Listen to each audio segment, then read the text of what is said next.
28 अप्रैल 1988 Aloha airlines की flight number 243 ने Honolulu जाने के लिए हवाई के हिलो इंटरनेशनल एयरपोर्ट से टेक ऑफ किया।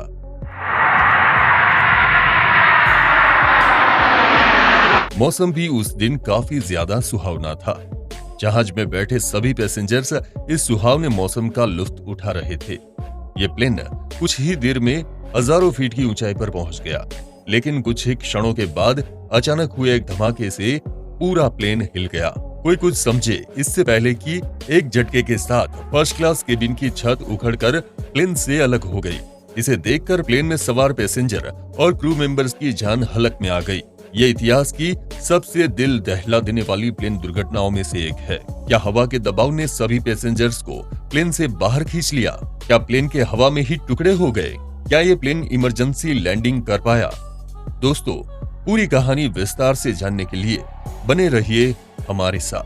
बोइंग 737-200 सीरीज का यह विमान 1969 में अलोहा एयरलाइंस को दिया गया था।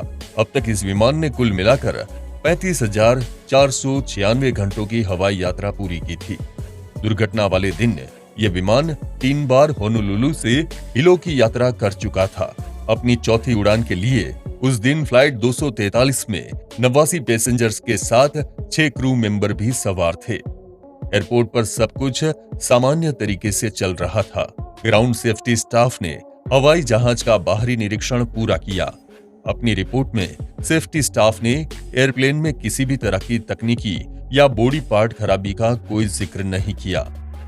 फ्लाइट का नेतृत्व 44 वर्षीय कप्तान रॉबर्ट कर रहे थे, जिनके पास 8,500 फ्लाइट आवर्स का कुशल फ्लाइंग अनुभव था। को पायलट के तौर पर फ्लाइट में 36 वर्षीय फर्स्ट ऑफिसर मैडलिन टॉम्किंस सवार थे, जिनके पास इस तरह के बोइंग 737 प्लेन को उड़ाने का 3,500 घंटे का अनुभव था। लगभग दोपहर के 1 बजे बोर्डिंग स्टार्ट हुई और धीरे धीरे प्लेन में पैसेंजर्स भरना शुरू हो गया।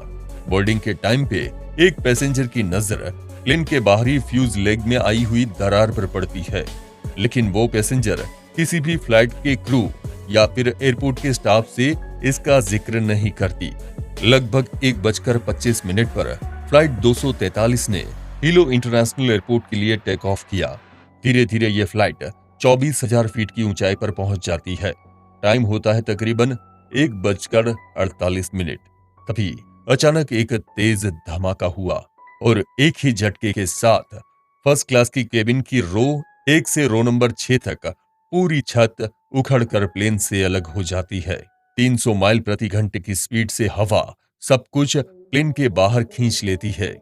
छत उखड़ने के बाद अचानक हुए डिकम्प्रेशन के कारण प्लेन के लेफ्ट साइड का एक बड़ा हिस्सा भी टूटकर प्लेन से अलग हो चुका था। किस्मत से सीट बेल्ट साइन ऑन होने के कारण सभी पैसेंजर्स ने सीट बेल्ट पहनी हुई थी, जिसके कारण सभी पैसेंजर्स अपनी सीट से चिपके रहे।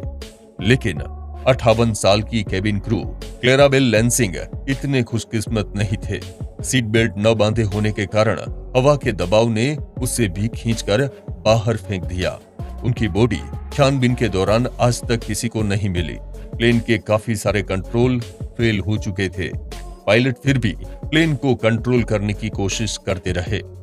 वो इतनी ऊंचाई पर केबिन डिकम्प्रेशन और प्लेन की तेज स्पीड के कारण पैसेंजर के लिए सांस लेना मुश्किल हो चुका था, क्योंकि ऑक्सीजन मास्क भी प्लेन की छत के साथ बाहर जा चुकी थी।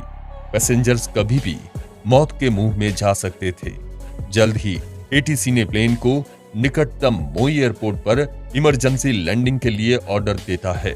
पायलट जल्द ही प्लेन को नीचे लाने का डिसीजन लेता है और प्लेन 4,100 फीट प्रति मिनट की गति से नीचे आने लगता है। आमतौर पर पैसेंजर प्लेन 3,000 फीट प्रति मिनट की स्पीड से ही नीचे आते हैं, ताकि पायलट प्लेन को कंट्रोल कर सके और प्लेन क्रैश न हो जाए। लेकिन अपने साथ साथ सभी पैसेंजर्स को मौत के मुंह में जाने से बचाने के लिए पायलट के पास प्लेन को तेजी से नीचे लाने के अलावा कोई रास्ता नहीं था। जैसे प्लेन 14,000 फीट ऊंचाई से 10,000 फीट नीचे आने लगता है, कप्तान प्लेन की स्पीड कम कर देते हैं, जिसके कारण पैसेंजर्स को सांस लेने के लिए थोड़ी बहुत ऑक्सीजन मिलने लगती है।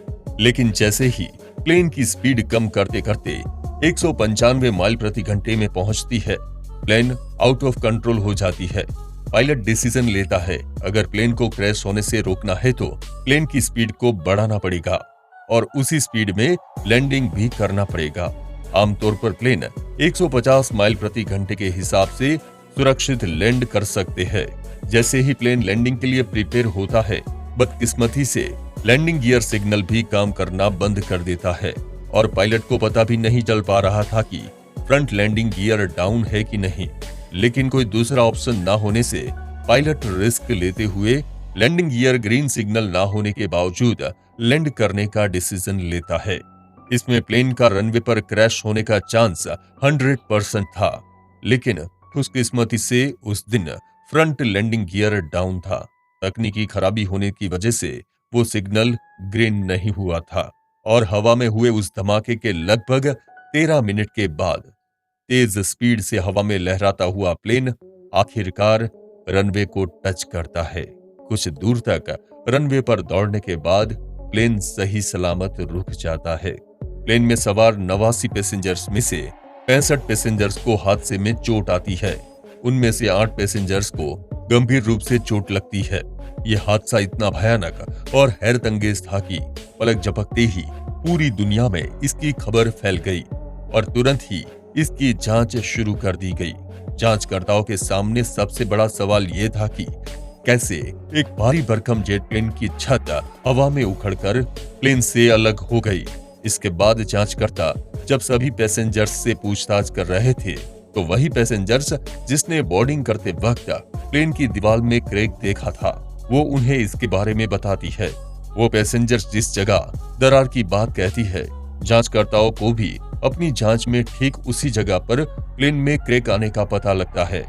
इतनी ऊंचाई पर हवा के तेज दबाव के कारण इसी क्रैक से प्लेन की छत उखड़कर अलग हो गई थी। रिपोर्ट में सेफ्टी स्टाफ की मेंटेनेंस के दौरान हुई इस तरह की भारी मानवीय गलतियों के कारण ही ये भयानक हादसा हुआ।